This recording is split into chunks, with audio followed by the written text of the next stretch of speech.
Today we once again journey into the realm of animals with Carol Gurney, a noted telepathic animal communicator, author, and founder of the US-based Gurney Institute of Animal Communication, to learn about their marvelous ways of expressing their thoughts and feelings.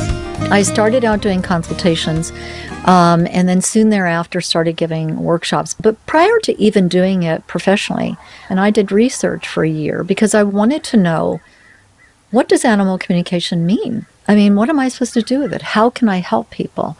I really wanted to develop the Institute so it would give more credibility to the field of animal communication. Ms. Gurney is the author of The Language of Animals, 7 Steps to Communicating with Animals.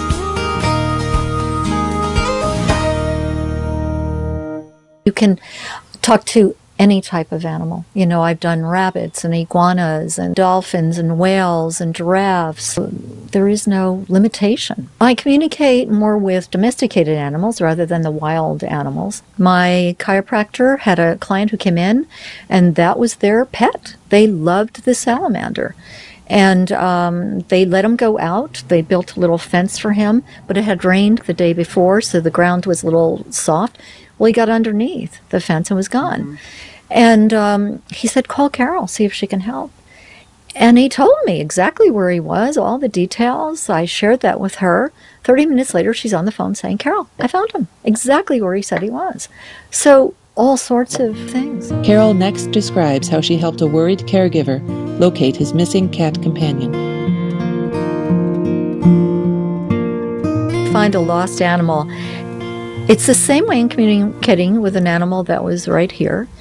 And it's a matter of tuning into them, long distance. The first question that we ask is, are you still in your physical body? If you get a yes, then you ask them, show me where you are. And really, it's a lot of images that you really need to get from the animal to find out where they are. My first case was with Richard Siegel and his cat, Willie. And Willie was deaf. He brought a new puppy in the household, and the cat ran away. Richard called me and said, oh my God, Carol, can you help me? And I said, gee, I get that he's still in his body, and this is what he shows me. He's underneath the house, but the house has lattice work underneath it in white. And the house is on a corner. I described what the house looked like. And I said, but there's one red car in the driveway. So I gave him all of the details. He calls me back. He went out looking.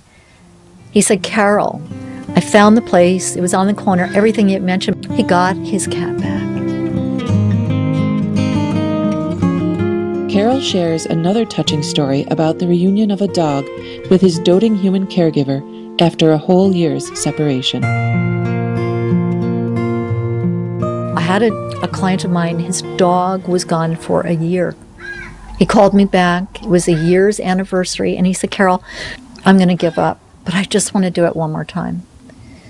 So I got in touch with his dog, and when I first talked to his dog a year prior, the dog said to me, my allegiance lies with him. I will never go to anybody else. And sure enough, he showed me that he was in front of a train station, showed me some trees that were in the area, all the surroundings. And he said, you know, Carol, in looking for him throughout the year, I have passed that place. I think I know where it is. He went there, and guess who was sitting at the train station? His dog. After a year.